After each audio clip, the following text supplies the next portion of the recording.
So you're wondering, how can you increase productivity? Well, there's books on this and productivity gurus and lots of stuff you can read. I'm going to give you some simple tips. It's basically two different things. One, focus, and two, thinking about what you should and shouldn't be doing. Let me touch focus first. Focus actually means removing distractions. That may seem odd, but remember something. Do you have to have your phone on? Maybe not. You can turn it off. Do you have to have all three of your screens on? Maybe not. Turn them off. Can you lock your door? Can you literally put a note on the back of your chair that says, "Don't talk to me till 3 p.m.? I know I'm kind of teasing you in this regard, but the concept is true. If you don't allow people and things to interrupt and distract you, you'll be able to focus more.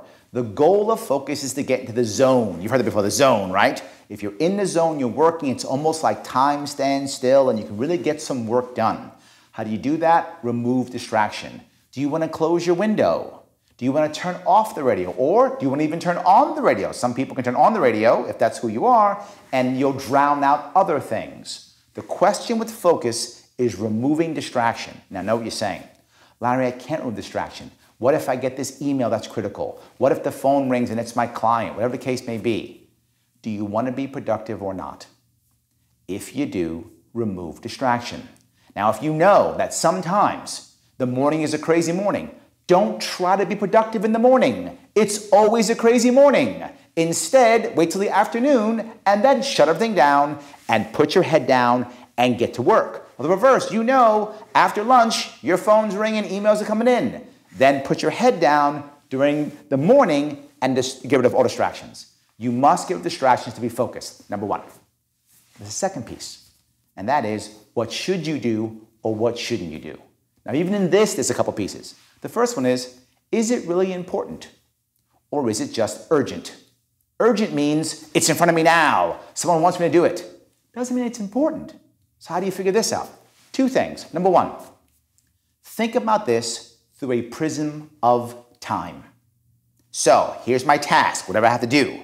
How will I think about this task a week from now, a month from now, a year from now? If this task is not completed, what will happen a month from now? Will it just be on your to-do list again? How important is it? Will you get fired? Pretty important, right? Will I be upset? Will I lose a client over it? Will my client be okay and they'll wait for the next month? How important is it? You want stuff that you're doing, if you look a week, a month, a year out, wow, it's critical. There's big impact if I do it or catastrophic consequences if I don't. Focus on those first and the rest later. But not just prism of time, something else. Should you even be doing it? Now, I know you're going to say, but Larry, I'm good at it, I do it well, blah, blah. I'm sure that's all fine. But the question is not really should you do it, but can someone else? If someone else can do it, as a general rule, you shouldn't do it.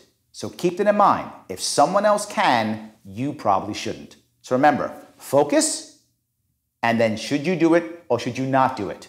When it comes to focus, remove distractions. Should you or should you not?